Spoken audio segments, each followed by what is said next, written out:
What's a life with no fun? Please don't be so ashamed. I've had mine, you've had yours. We both know, we know they won't get you like I. All right, y'all. So I know. It's been like 4 months since I have posted on YouTube, y'all. Life has been lifing, and there has been like a lot going on, if you could tell by the title or whatever. Wanted to jump on here and do a quick update and let you guys know what has been going on in my life or whatever. And yes, y'all, all of that good stuff.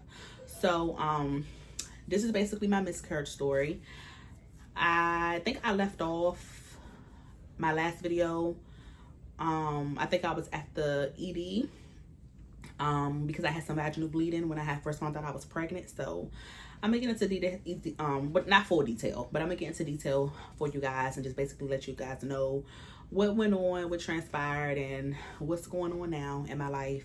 And yes, because I got some videos for you guys, and they're gonna come back to back. So you already know, if you're a returning subscriber, hit that post notification bell, give this video a thumbs up, comment down below. If you are new here and you came across my channel, it's definitely a vibe, okay, or whatever. So subscribe, sis. Subscribe. You won't be disappointed. But yes, so quick run through far as my last video that I posted. Scratch off. When I found out I was pregnant, One apiece. I want to say the week before Christmas. Came in a 6-pack. They all 6 of them are the same thing. But yeah, I think it was the week before Christmas. Early Christmas gift and to them. Let them scratch. I told my kids and everything, y'all. I was trying to prize box wait to tell them. So let's see. As you guys can see, like it was like an exciting moment. And then I had got them these little scratch offs or whatever. All right, so they gotta scratch this off first. Like they gotta scratch that. Regardless of what they get on the game box side, we're having they still get whatever's in this prize box. You know, I tried to hold off on telling them because I didn't think anything like that was going to happen. But it did, and that's life, you know. Bad things happen. It is what it is. Life moves on or whatever. But yes, found that I was pregnant the week before Christmas, and then like 5 days after I found out I was pregnant, I started to like spot. I started to spot like pink and brown discharge a little bit, and I called my OB. They wasn't really too concerned about, you know, what was going on. They was like, you know, spotting and bleeding in the first trimester is basically somewhat normal because it can be implantation bleeding, and to give them a call back if I was experiencing like heavy bleeding, or as though, you know, I'm bleeding through several pads and I'm experiencing a lot of cramping. So we let that be what it was. I listened to what they was telling me, and I took it for, you know, what it was. Basically, it was normal spotting and everything was okay. So it was still going on for like a couple of days, and then I called my OB and was still letting them know, you know, like, hey, I'm still having the spotting. Can you guys possibly get me in to see what's going on with me? At the time, I think I was like 4 weeks from my I was like 4 weeks at that time. And they was basically telling me, you know, we don't bring, you know, anyone in the clinic until they're about 8 weeks along because there's nothing to really see. So I was asking them if they can go ahead and just keep tracking my quants, which is my ACG level. It's the pregnancy hormone that's in your body. Basically they detect that hormone in your body to determine if you're pregnant or not. And I had them check my levels for me. I think when I first got my levels done, it was like 344, and everything was pretty much fine for the most part when they was doing my levels, despite I still had, you know, the bleeding, because the pushback that I kept getting from them when they was telling me that they wouldn't, you know, see me early for an early scan.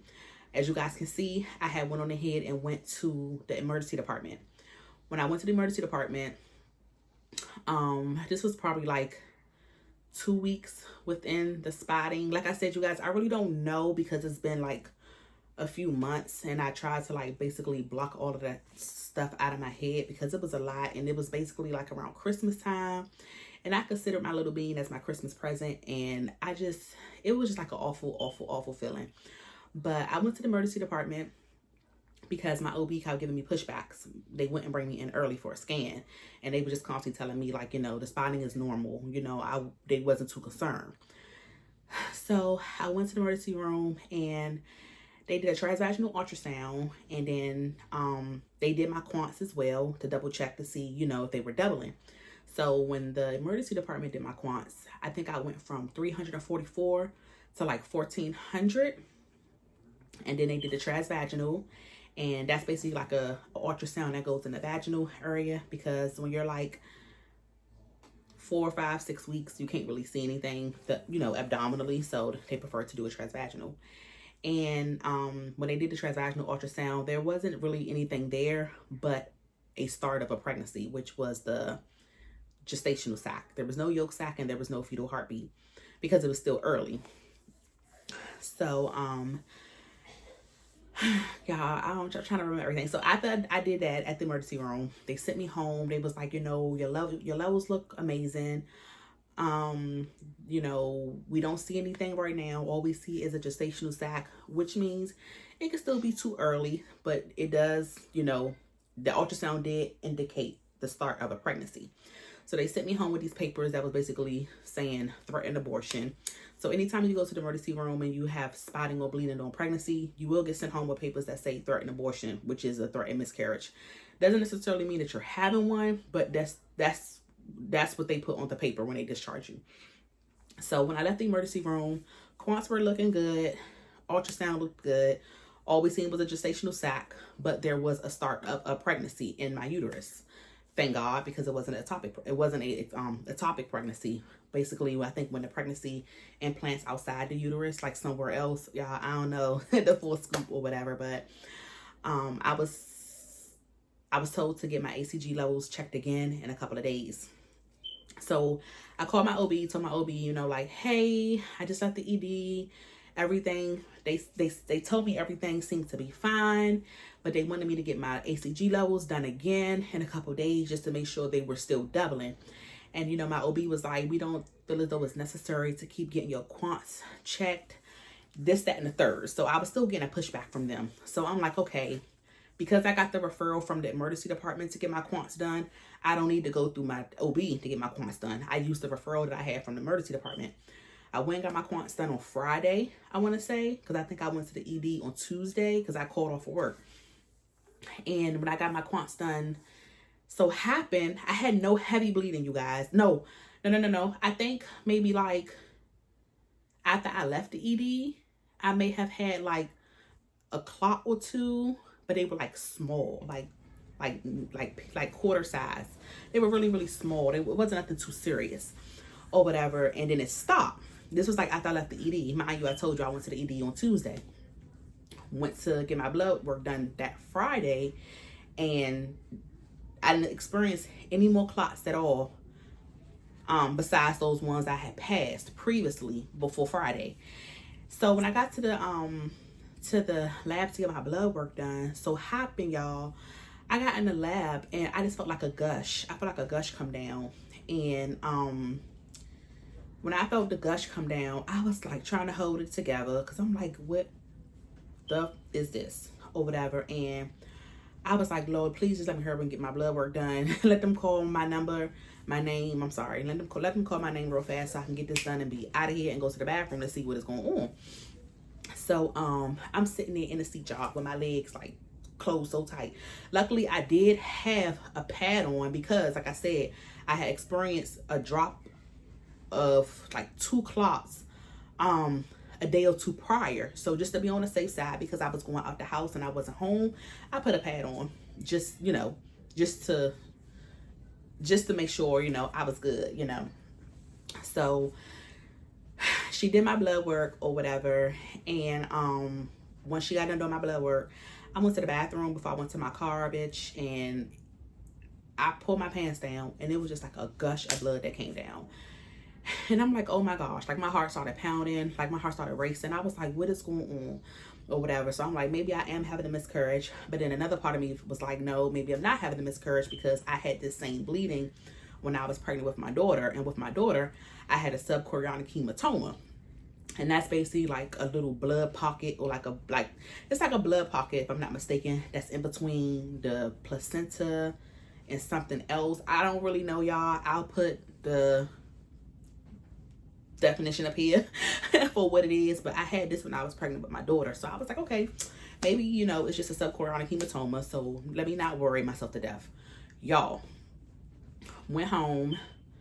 As soon as I got home, the bleeding, of course, subsided, and it kind of went away, but I was still spotting. So I called my OB at this point and was like, listen, I had a big gush of blood that came down, so I'm kind of nervous because I want to know what this is. I do not think this is normal. So they tell me, are you still having the bleeding now? I was like, no. It was like I was like, no, I passed like 2 clots a couple days ago, and then I had a big gush today, but now it seems to have slowed down. And she was like, oh, well, basically we feel as though because it's slowing down, whatever it is that's going on, it's probably healing itself. Mind you, I'm not even talking to my OB, y'all. I'm talking to different doctors.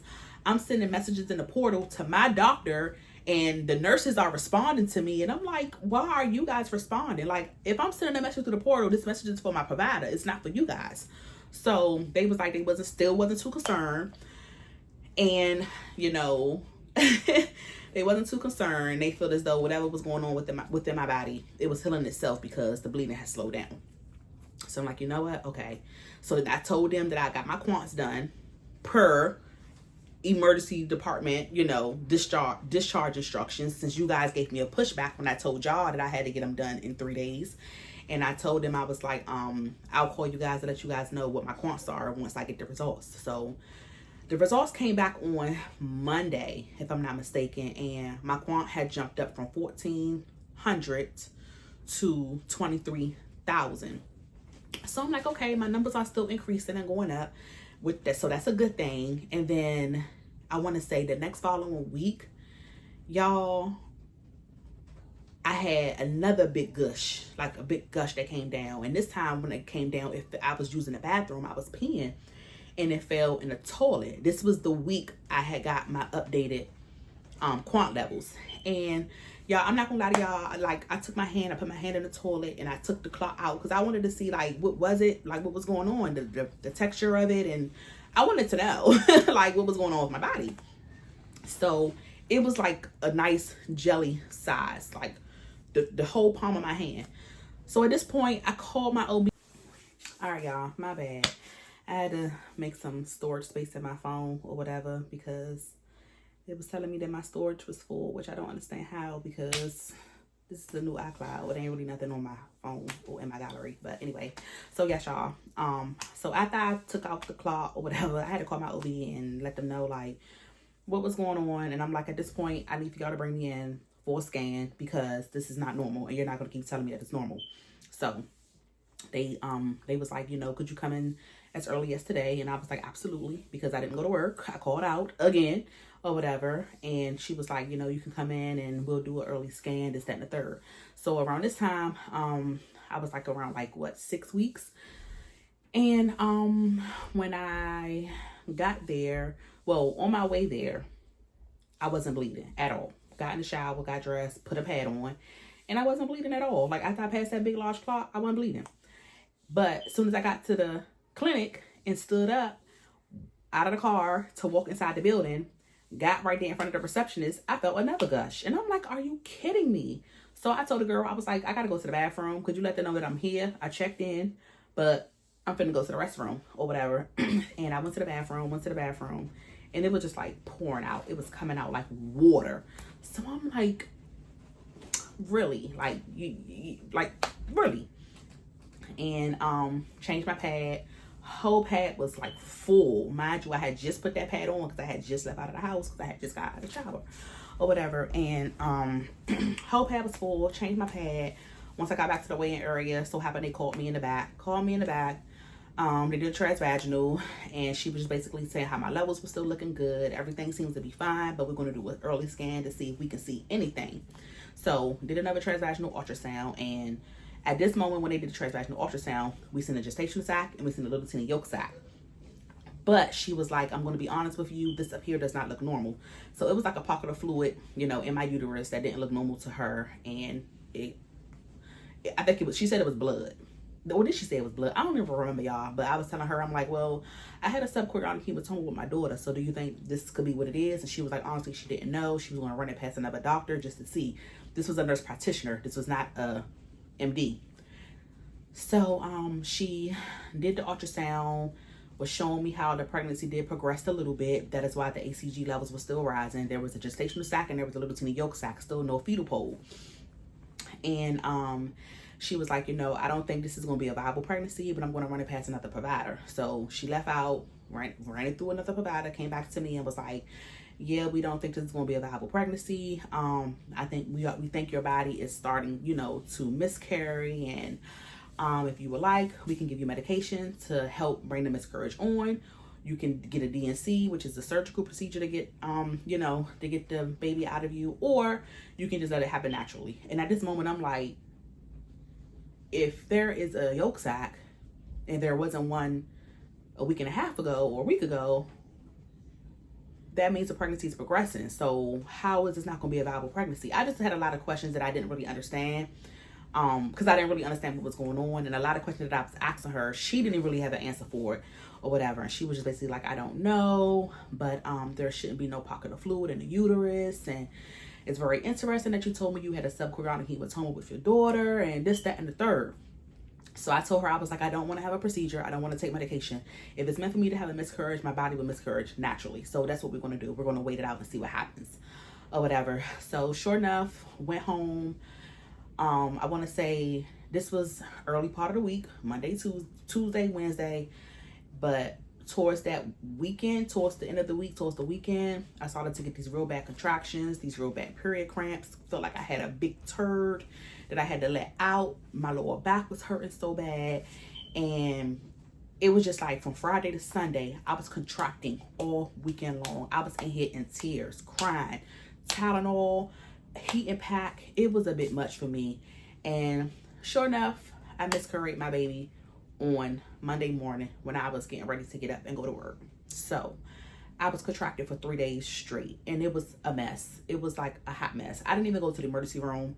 I was over at this point. It was just it was a lot. Like it was a lot to go to, you know, to process mentally or whatever. And I miscarried the baby that Monday, which was January the 13th. And I did get my quants done after I left my OB, which wasn't my actual OB. It was a nurse practitioner, but it was still my doctor's office. I got my quants done one last time, and my quants dropped from my quants went from 24,000 to 8,000. So when I seen that, I was like, maybe I am miscarrying. But then when my doctor called me after that visit I had with the nurse practitioner, she was like, I'm going to bring you in for a private scan with me because I do see that your pregnancy is progressing. So at this point now, I'm being told different things. I'm like, what if I would have took some medication that make me miscarry, and I'm not really having a miscarriage? It was just so much going on, you guys. But by Friday, I started contracting. Friday, Saturday, Sunday, it was a hot mess. I passed my baby Monday morning. I ended up having a appointment with my OB Wednesday of that same week of the miscarriage, and I told her, I was like, well, I definitely think I miscarried a couple of days ago. Here's a picture. I had a picture on my phone. I showed it to her. She was like, yes, that's definitely the pregnancy tissue. She did a transvaginal ultrasound again, and my uterus was like clear. It was empty. It was nothing in there. Gestational sac was gone. Yolk sac was gone. It was basically nothing or whatever. And she just wanted to also make sure that there was no leftover pregnancy tissue, you know, in my uterus, because that could eventually turn into an infection. But yes, y'all, it was a whole lot. It was a whole lot. A lot to process. It was around the holiday time, around Christmas, around New Year's. It was a lot. It was a lot. So I went MIA for a little bit. Kind of went through depression. I bought Pampers, baby clothes. Even after I miscarried, y'all, I still continued to buy stuff because I was like, listen, I'm going to use this as my coping mechanism because I'm going to have me another little bean. So it was a lot. It was a lot. But I was like, I need to get on YouTube and let them know what is going on, because I know some of y'all left me messages on my DM and was like, how's the pregnancy, this, that, and the third. And I'm just like, oh my gosh. But I do have some more exciting news for you guys. I'm gonna do that video. I'll probably do it tomorrow and post it or whatever. But yes, I'm so sorry. I'm talking fast. Like, I don't want my phone to cut off again. I gotta try to clear up some memory in my phone if I am gonna try to get some more videos out for you guys. I am changing my channel a little bit, so some of my videos will be taken off of my YouTube channel.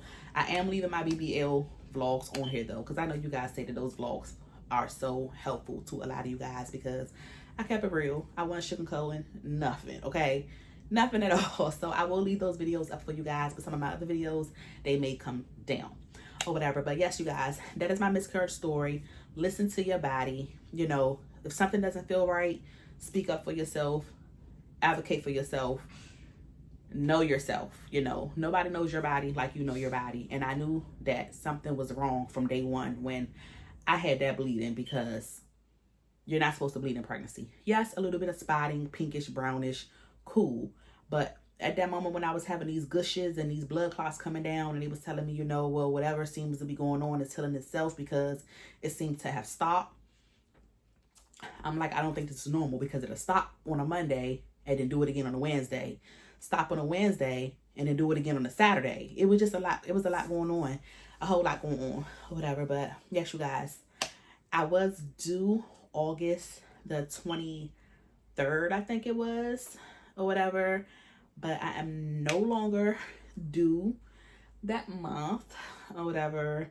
And yes, y'all, I wouldn't wish this on anybody. Like, it's a mess. It's a hot mess, and it's an emotional roller coaster. Definitely emotional roller coaster. But yes, I was told several different things. One thing for the nurse practitioner.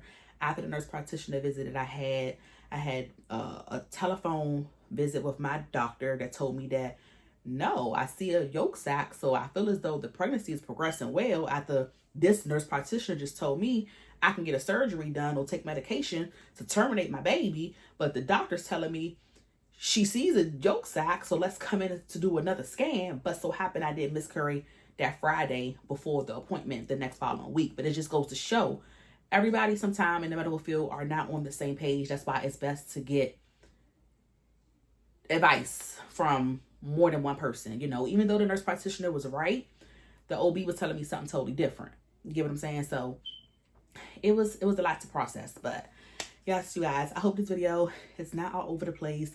If I left anything out, I'm sorry. Like I said, I didn't really want to get into detail like about everything, because I can't remember everything that happened. But yes, I miscarried January the 13th, and I was due August the 23rd or the 25th or something like that. And this is my little update from the hospital vlog that I posted 4 months ago, y'all. I'm so sorry I went MIA on y'all. But listen, baby, listen. Life. Life be lifing. But all right, y'all, I got another video for you guys. So you guys stay tuned and make sure you turn on that post notification. All right, period. Hit the subscribe button and comment down below. Give this video a thumbs up, and I'll see you guys in my next video.